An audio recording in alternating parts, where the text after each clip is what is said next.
The Duke and Duchess of Cambridge are a modern young couple, and they represent the future of the British monarchy. On their tour of the South Seas to mark the Queen's Diamond Jubilee, the further they go, the more popular they seem to be. This is the hottest couple in the world now. This is the Brad and Angelina royals. This is the couple everybody wants to call. But halfway through the trip, a French magazine publishes photographs of Kate topless on holiday in France. Her most private moments suddenly made very public.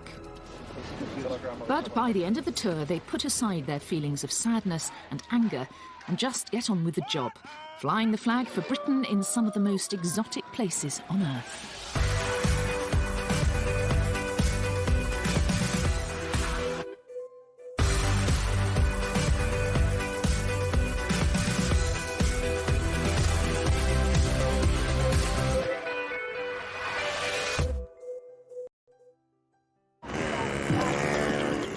The first stop on William and Kate's South Seas tour will be Singapore.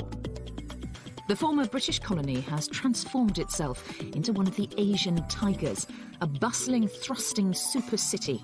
But Singapore is still a member of the Commonwealth, and the many colonial buildings reaffirm its links to the UK. But while many Singaporeans view this history as a shared heritage, what real connection is there between Singapore and Britain and the British monarchy?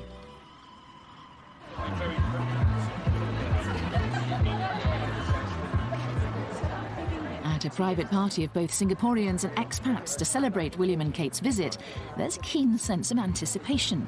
It is good, yes, in a sense, for branding of Singapore. It's like we may be small, but at least we are in a world standing like, okay, the royal family visited us, and that's something that we should be proud of. The wedding was fabulous, and in Singapore, weddings are equal to fertility. Yeah. The bigger your wedding is, the more successful you are. The royal wedding was pretty big. Yeah. So in that sense, you know. I'm really proud. I think. Are you? Yeah, I think Catherine's going to make a wonderful queen. She just comes across as a compassionate, kind person, and I think she's doing the job very well. So she's good for Britain. They are good for Britain. Yeah. Oh, yeah. They're our future.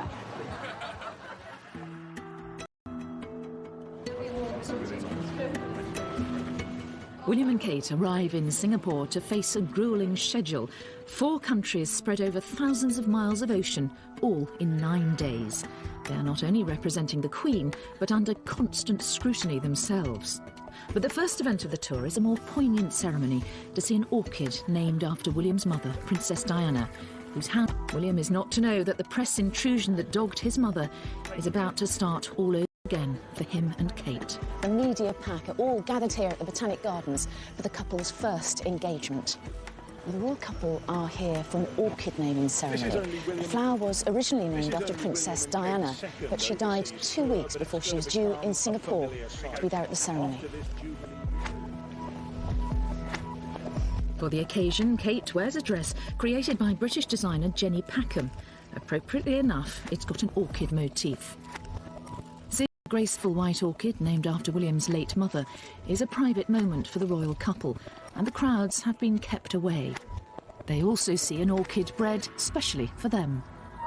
Everybody is waiting out here In the heat for William and Kate to come back. They came up here about 20 minutes ago. They're in the orchid naming ceremony, and they're due to come back this way. And the police are getting a little bit agitated, trying to keep us all back from the road. Who are you waiting to see? The princess. The princess? They come to Singapore, they're ambassadors of the royal family and of the UK in Singapore, so it's a very special occasion. Hello, what's your name? Prince William. You're Prince William. Of course. And after waiting patiently to see the Duke and Duchess, their glimpse of the young couple is all too brief. Did you wave your flag? Yeah. She was on the other side. Oh, I'm on the way up. You didn't see her? No, not through the windows. You look rather hot, Prince William. Did you not get to see them? The Queen first came to Singapore in 1972, and although her tours were more formal then, she's always been keen to meet people wherever she goes. Back in 1972, this was a brand new housing development, and the Queen and the Duke of Edinburgh came here to visit some of the residents. Well, now, 40 years later, I'm here to meet one of them. Thomas Pung was chosen to meet the Queen during that 1972 tour. Hello. Jessica, Mr. Mary, I'm Thomas. You're welcome. I'm pleased to meet you. Thank you very much indeed. Welcome. Nice Yes, to meet yeah, you. Yeah, that's same. Thank you very much. Hello. This is my daughter Genevieve. Hello, I'm Mary. This Nice is to meet my you. wife Mary. Oh, you're Mary as well. Yeah. There's Mary. So these are the photos of 1972. Correct. I see. This they were on the balcony waving to the crowd, you see? Is this outside your flat? Correct. That's correct. Yeah. This is you? Yes, this is me. This is me. Mr. Pung, were you nervous before you met the Queen? Yes. You can never get this opportunity. And they said to you, don't offer the Queen anything, is that right? Yes. But you did give her a drink. She asked for it, so that's why we give it to her. That's how Mr. Pung has ended up with his very own royal souvenir. So which one is it? Is this one here? This first one is Her Majesty, you see. 1972, 18th of February. She came back in 2006. She came back to see you again? Correct. That's I correct. think she asked to see you, Mr. Pung. What do you think? I hope so. That was 2006. Yes. Before she could drink, I told her, I said, Your Majesty, if you take the first sip from the glass, you bring back a memory 34 years ago, which came to us. The same glass? Correct. That's why she's smiling. And you met her, of course, didn't you, with your dad? Yes. And you remember that very clearly. Yes. But it's interesting, isn't it? Because Singapore is so modern and the monarchy is so traditional in many ways. Well, I would say that England is a bit of the same. The monarchy exists in quite a modern society as well. And I think, the two can coexist. And what do you think about William and Kate? I think that many people are very interested to meet them, especially the Duchess. I think she's a role model to many young women. And lots of people are very excited about their visit. I think they really are. Kate, you're great!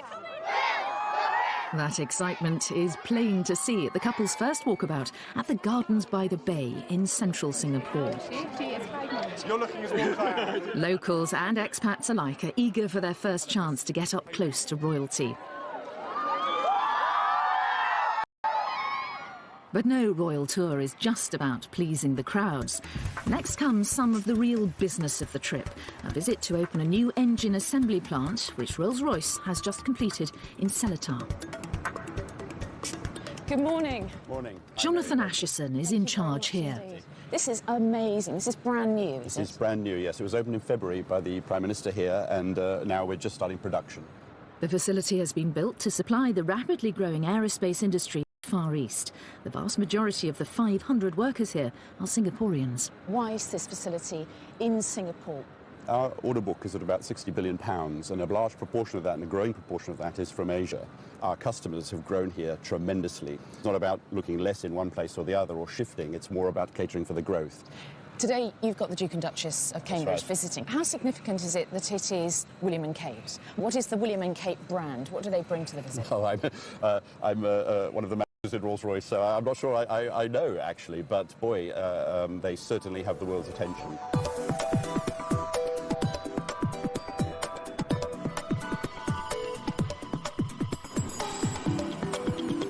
So we're here, they're in the building, and they're being briefed. Distinguished guests, important customers and partners, please join me in welcoming their Royal Highness Mr. Seletar. There is a tendency amongst some people to think these tours are just froth and bubble. In fact, they're far from that. The popularity of the royal family firstly engenders goodwill, but secondly draws attention yet again to our country and the business and other opportunities that are available there. Here is cutting-edge aerospace technology developed by one of the United Kingdom's great global companies. I know that Rolls-Royce sets as its standard that it should be trusted to deliver excellence. There can be no doubt that Seletar will deliver exactly that. Thank you. 3, 2, 1.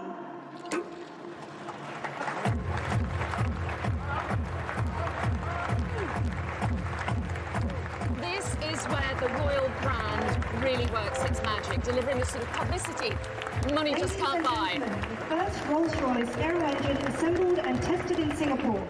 The huge attention the royal couple are attracting in Singapore brings real benefits. But being such celebrities has its downside too. The publication in France of photos of a topless Kate on holiday, with echoes of the press treatment of Princess Diana, is soon to disturb the careful choreography of the tour. Stay there! Stay there!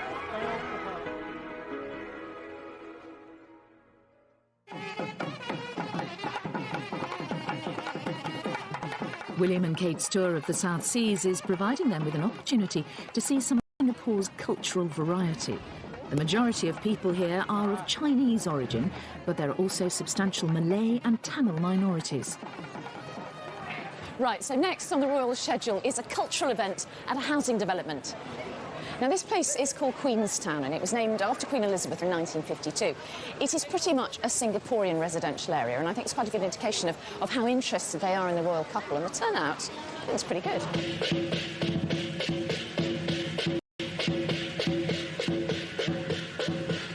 Tell me, why are you here to see William and Kate today? Because it's modern Singapore now. Why do you care about the royal family now? Why do we care? Yeah, why do you care? He's a very charming prince. He's a very charming prince and so escaped, so beautiful After all, lady. we were a British colony before. Yeah, right. Yeah. Yeah, gorgeous couple. Yeah, gorgeous couple. They are more human. You're more human. They're more human than the other royals, are they? Yeah. Is that what you're saying? Yeah, Yes, that's what I we feel. think. Yes, he had the image of the mother, Princess Diana, which everybody well know about her. Yeah, if all Asians love Princess Diana too, so I guess they love William as well. How excited are you about this royal tour? Super excited. We actually skipped school for them ever since they were dating and all that, you know, so it's like nice to see them. Hopefully Kate's pregnant finally. After just half an hour, they're off to another appointment, and it's one that's obviously close to William and Kate's hearts. The Rainbow Centre is a charity for children with special needs. Nearly 1,000 kids attend here with a variety of disabilities. With one staff member for every 2 children, including teachers, therapists and psychologists, it's an expensive place to run, and it needs all the help it can get. William and Kate have chosen several children's charities to support in Britain, so the Rainbow Centre is precisely the sort of place they want to visit during their time in Singapore. Hello. When the excitement has died down, meet some of the children, parents and staff at the centre who've had the chance to welcome the Duke and Duchess. It's really a nice experience to have them with us today. I met the Duke. Did you? And he's so warm. Yeah, you just feel at ease when you're with him. Yeah, and he seems to love the children as well. He went to the students to actually spoke to them. Yes, that was very nice of him. And how did the children respond to him, the students? They were excited. Are you excited? Me and my mom go and click the photo and see. You clicked a photo of the Duke and Duchess today, did you? This is an occasion when the royal couple's celebrity will be of real benefit to the charity. Now, the crowds here at the Rainbow Centre are certainly not large, but they are extremely enthusiastic. And I think they demonstrate the couple really can attract attention to good causes.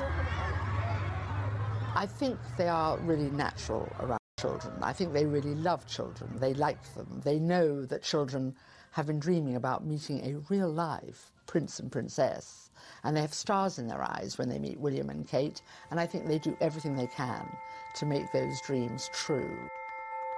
To Her Majesty the Queen and the Duke and Duchess of Cambridge. So far, William and Kate certainly seem at ease with their role and each other. The royal couple's time in Singapore is nearly over. But the final stop is to pay their respects to the thousands of Allied soldiers who perished there during the Second World War. Little do William and Kate know, but it will also provide one of the last moments of calm before the storm about to break thousands of miles away in France.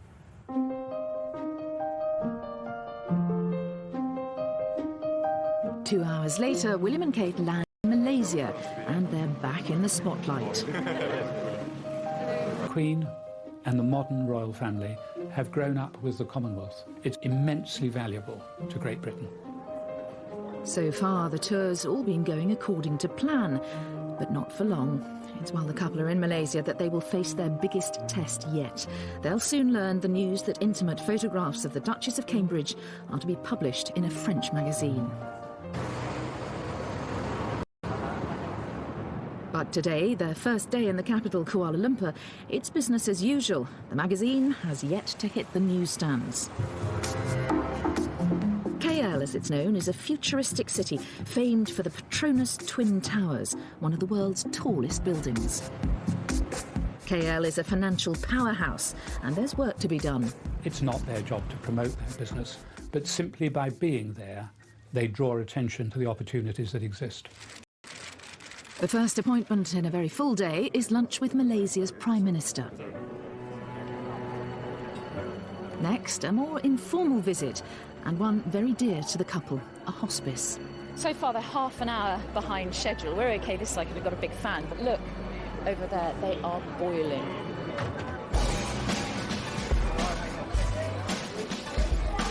But for staff and patients at the hospice, it's all worth the wait. From its simple beginnings with one nurse and 2 volunteer doctors, the charity has grown to be the largest hospice in Malaysia, with 16,000 patient referrals last year. One of them is Mrs. Choi, who has lung cancer. When I was alone at home, I was thinking, oh, cancer. Then, no, you come to this centre, you find out that there are people worse off than you. You're not the only one. There are people worse off than you. Look at that. This visit creates, hopefully, a huge amount of awareness. I hope that people will be asking, why are they doing a visit to hospice? What is it? I hope that conversations will start to take place. With their up-close and personal style, the couple are putting their stamp on this tour. Kate's tenderness is reminiscent of Princess Diana, and from the reaction, it's clear that she has connected with the patients and touched the hearts of those she's meeting. She was very kind to me. She was very beautiful. 15-year-old Zakwan Anur may have only a short time to live. He's postponed a blood transfusion just so he can meet the Duchess. I think that's one chance in a lifetime. She's very kind, and I see that she likes children. Zakwan turned 15 just 2 days ago. His mother says that meeting the Duchess has given him such a boost. It's as if his leukemia... Sign anything. And she said he was brave and he was handsome and his face lit up. Magical moment. High position people, they are very busy, but she spent time. I'm very, very, very, very happy. I can't believe I met her. Kate chooses which charities to support with great care. And back in the UK, one of those is a children's hospice. She specifically asked to visit Hospice Malaysia while she's in Kuala Lumpur. It's here that Kate gives only her second speech since becoming Duchess of Cambridge, and her first one abroad. This is a very special place, and so much is already being achieved. It has been wonderful meeting the patients, families, and all the staff here. You have given us the most wonderful welcome. If she's feeling nervous, Kate certainly doesn't show it. Thank you again for inviting us here, and all the very best to this exciting new initiative. Thank you. You know, she's good at her job. I would never criticise this girl. I mean, she's come into it as, you know, and it's a tough job being a member of the royal family, but, you know, the best part she's brilliant at, and that is with children and people who are not very well. She just seems to give her whole self to them. This girl is really falling into the job, but, you know, the attention she gets, you know, it's incredible. The couple are used to being in the media spotlight, and tonight, as guests of honour of King of Malaysia, they don't disappoint. The royal family have had many, many, many years to get used to it. And here is Catherine, who, you know, 2 years ago was still, as it were, a commoner, one of us, handling it as if she'd been doing it all her life. Tonight, it's Kate in her Alexander McQueen dress embroidered with Malaysia's national flower, the hibiscus, that makes the front pages. Tomorrow, it's what she's not wearing that will grab the headlines.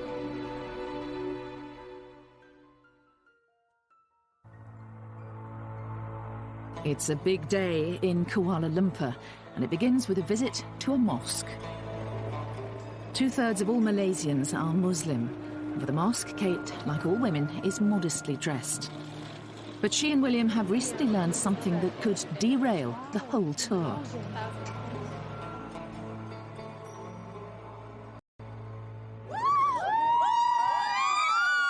Unknown to the thousands at the Royal Walkabout in Central Park, back home news is breaking that a French magazine is about to publish photos of Kate topless on holiday in France.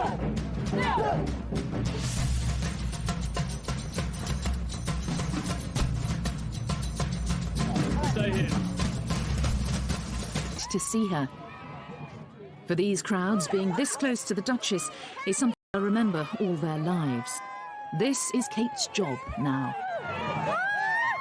She took your flower! You look like you're going to cry! I called out her and she turned around! I think that it'll bring a really big deal to Malaysia, that, you know, it's like the royal people of England actually coming to Malaysia. That's a really big honor to Malaysia, bring really great honor. We love William and Kate, and they're the best couple. Long live William and Kate.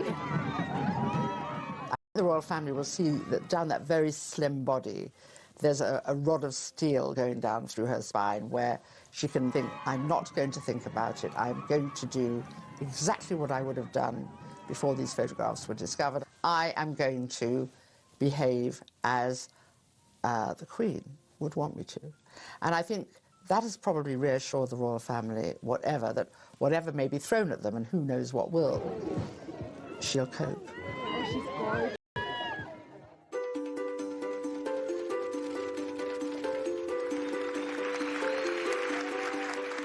For William, selling Britain abroad is what he is here to do. Malaysia is an important emerging global market. My grandmother told me that Malaysia would provide us with some wonderful experiences and unforgettable memories. And so indeed it has proved. The Star is Malaysia's largest circulation tabloid.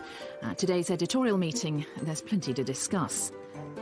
Look at the expression, the face. But here, it's the tour itself that makes the front page. There is a lot of interest in the royal, especially the British royal family in this country. Some aspects, yes, but because it's such an important visit by such popular royals, that's why we put it on the front page. Today we've got emerging the story about the topless photos. What would be your attitude as a media outlet to those, do you think? We will run the topless stories because it is news, but we'll focus on what they've done here. We are very protective of our own royalty here, and there's some cultural, even religious sensitivity. In newsrooms back in London, things couldn't be more different. And for the royal family, the parallels with what happened to Diana are all too clear. There is fury at the palace, statements saying they are genuinely angry at the invasion of privacy, but throughout it all, the Duchess has to remain at all times composed. A Jubilee tea party for local celebrities is a welcome distraction, and the only photographers here are here by invitation. She was telling me that this is her first trip so far in the East. I think she hasn't been in this part of the world before. They are such a lovely couple. You set a great example. But, you know, I'm always against anyone that invades privacy. And why do you want to embarrass it? Of the photographs, the Duke and Duchess have been spared the excesses of the paparazzi. The fear is that this will encourage more invasions of their privacy. William and Kate can only hope that they can put the incident behind them. They're heading for Sabah in Malaysian Borneo. After the hustle and bustle of two modern cities, and above all the storm over the photographs, the peace and tranquility of the Borneo rainforest must come as a welcome relief. Economies may be thriving in the Far East, but at a cost. Rainforests in Malaysia's Sabah district are being cut down, threatening an entire ecosystem. Looking much more relaxed and cheerful than the previous day, William and Kate arrive at Danam Valley, a conservation area covering nearly 200 square miles. The couple both have a long-standing interest in this kind of project, and research here into the impact of deforestation is funded by the Royal Society, of which the Duke is a fellow.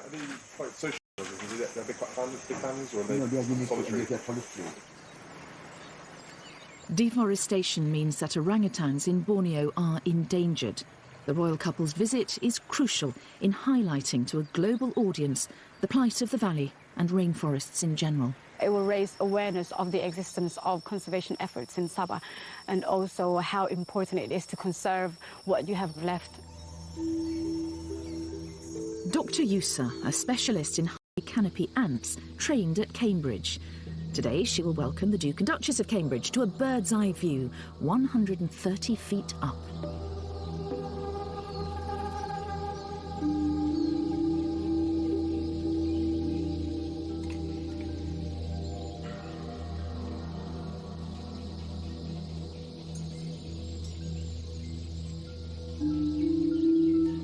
Both William's father and grandfather are vocal advocates of conservation. William and Kate are keen to carry on this very royal tradition. They savour their time here because soon this period of quiet contemplation will be over.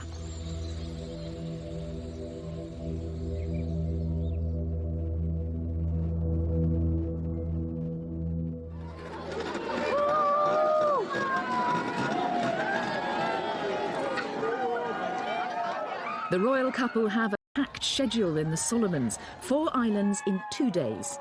The welcome in the capital Honiara is unlike anything so far.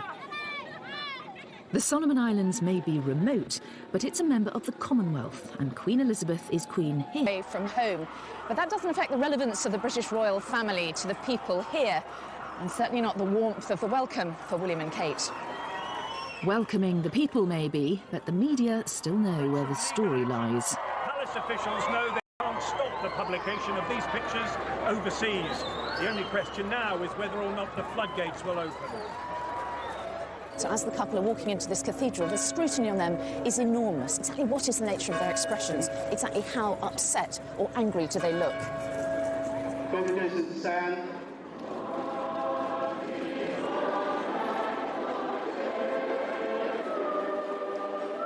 I think what is really, really sad about this is the timing of, in a really great Jubilee year, the Queen was so pleased with the younger generation of royals, so happy that they were picking up the mantle. You know, William and Kate are the future, and this has really, really soured that, I think. And whatever the rights and wrongs of it, anything that dents the dignity of the royal family in the end is bad for it as an institution.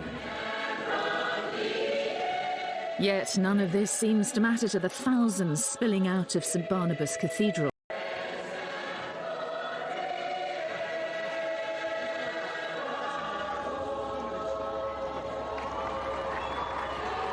The islands are overwhelmingly Christian, and William and Kate are a personal link to the Queen, the Supreme Governor of the Church of England, a role that one day will be William's.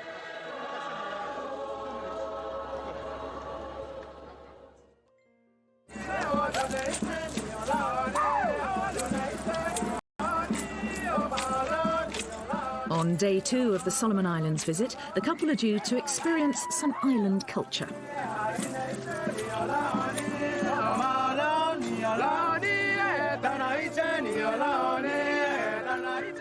When Queen Elizabeth came here in 1974, the Solomon Islands had still not gained independence.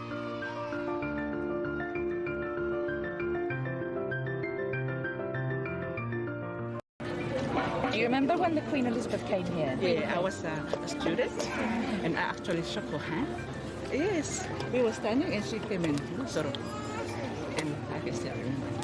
She was standing there. That was 40 years ago. Loyalty to the royal family remains strong here. The media frenzy in Europe seems a long way away. What do you think? I think it's unfair. They should just leave them alone, and let them do what they want to do. It's not nice at all. They're also ordinary people. They have to have privacy, and it's a shame that those magazines were showing those photos. That's just a moment.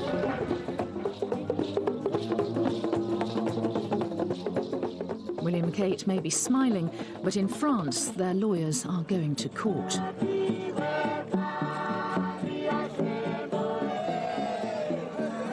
One enduring link between the islands and the UK was forged by William's grandfather. 200 young people here are involved in the Duke of Edinburgh's International Awards Scheme, and Prince William gives out gold awards to participants in person. The visit of not only a prince, but the president of the Football Association is roundly applauded. Okay, squeeze round, face that way. Oh, face this way. And here's one photograph he doesn't mind being taken. The Duchess has been meeting a group of Solomon Island women. They present her with an exact replica of the cake given to the Queen in 1974.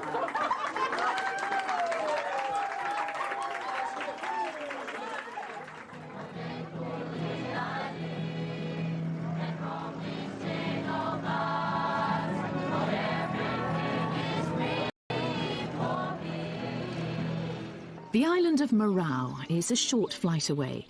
The press photographers are there ahead of the royal couple and have already made the connection with the story of the week.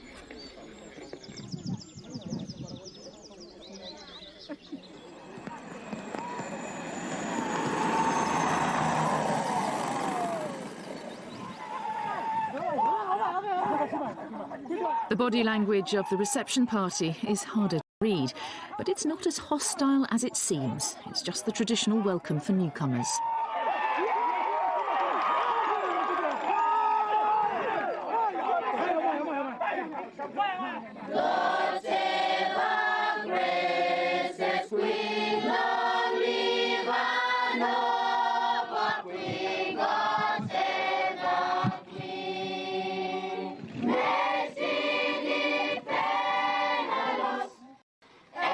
And it's easy to get caught out by the local version of the national anthem.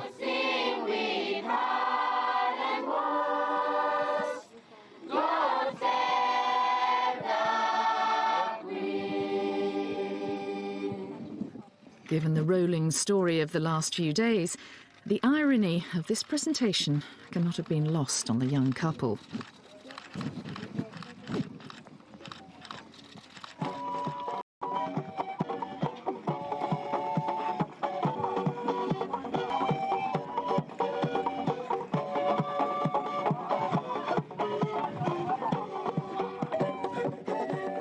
The 1,000 Solomon Islands are scattered over a huge area of ocean.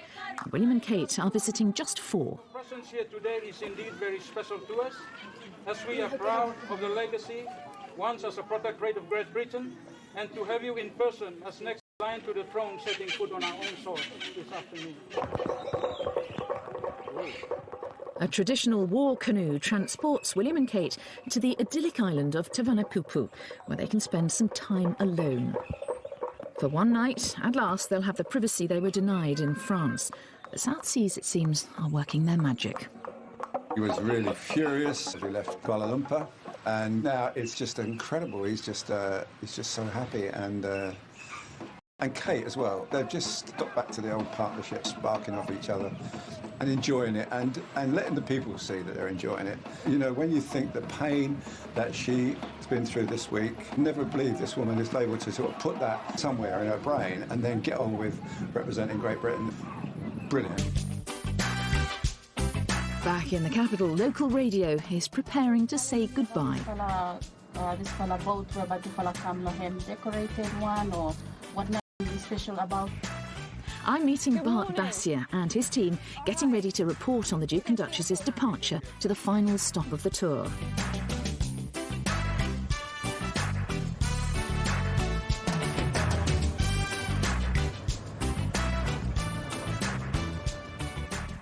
We're up against it time-wise. Have you missed them, Bart? No. No? There's no television station on the island, so it's down to the national radio broadcaster to report this big story on their mobile phones. So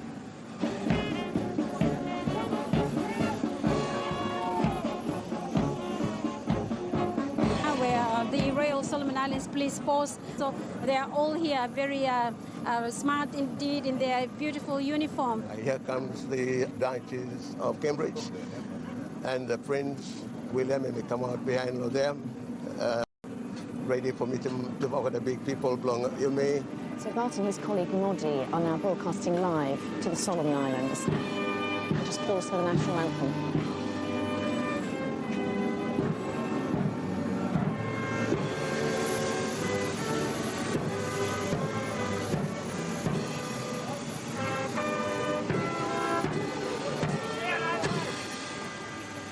One of the overseas reporters is also here with us.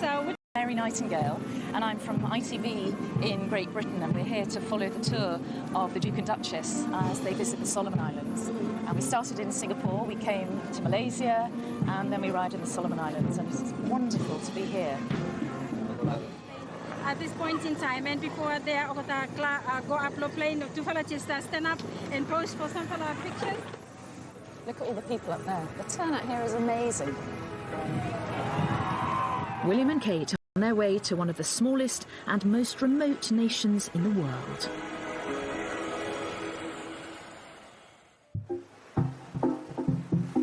"15,000 miles from the UK, Tuvalu is the most distant of the Queen's realms. Even a sudden tropical downpour can't delay the enthusiastic preparations for the most important visit of the century. Today is the day the people of this tiny Pacific island have been looking forward to for months.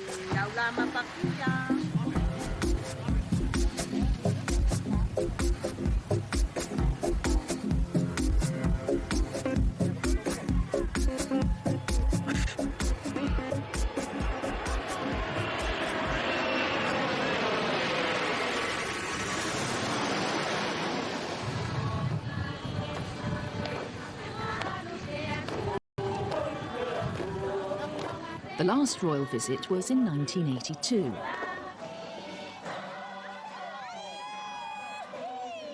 We were like young girls when she came in 82.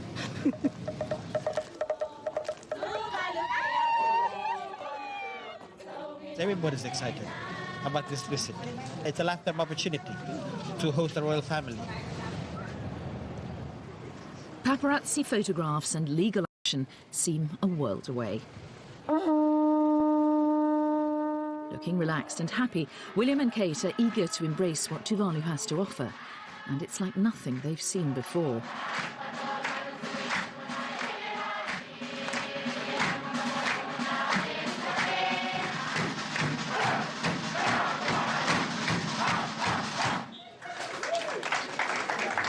We show a sign of respect to the royal family. They only have a short time on this tiny island, and there's a lot to cram in to give them a taste of local life.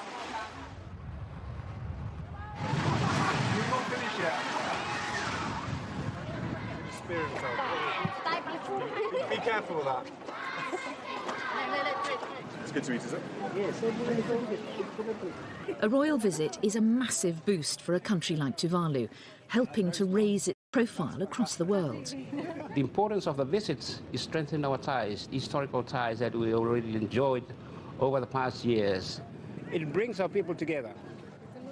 However remote these islands are, they're not immune from global environmental threats. Rising sea levels pose a real danger to their survival. Experts warn they could simply disappear beneath the waves. A lot of Tuvaluans are scared, and some of them have moved on, and knowing that there is no future for their children or their grandchildren here. Iafata Pianiu is a captain in the Tuvalu Navy. He's known the sea all his life. We can see a lot of changes in the weather. Normally we don't have strong wind. We are experiencing that now. Preserving the islands for the next generation is a priority. But today, all that next generation wants is to meet a real-life prince and princess.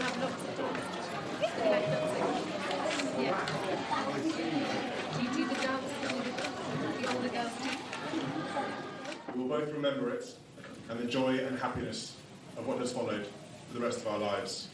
It remains for me... It's the final speech of this long tour, and William chooses to speak a few words of the local language. Whakawhiti Lasi. Thank you.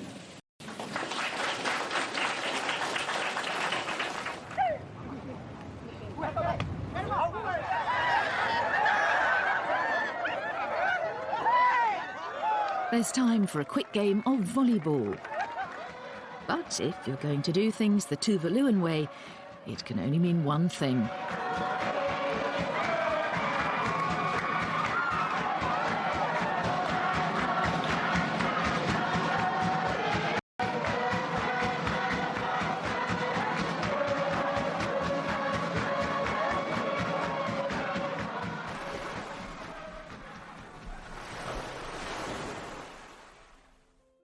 The couple learn their lawyers have been successful in preventing further publication of the photographs in France.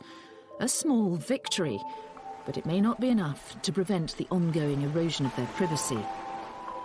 This has undoubtedly been a challenging tour for the Duke and Duchess of Cambridge. 25,000 miles in 9 days to the furthest reaches of the Commonwealth. And yet, even in this paradise, half a world away from home, it's been impossible for them to forget the sometimes ugly realities of modern media. But despite what the palace describe as their fury and sadness at the invasion of their privacy, they fulfilled everything that people dreamed about when they went there. They joined in, they smiled a lot, they laughed a lot, and they handled themselves with true composure. The Duchess of Cambridge's role is growing within the Tours, and I think we will see it grow continually in the future. If the purpose of this tour was to introduce the next generation of the royal family to more parts of the Queen's Commonwealth, it has also served to remind the young couple that their celebrity is not without its pitfalls.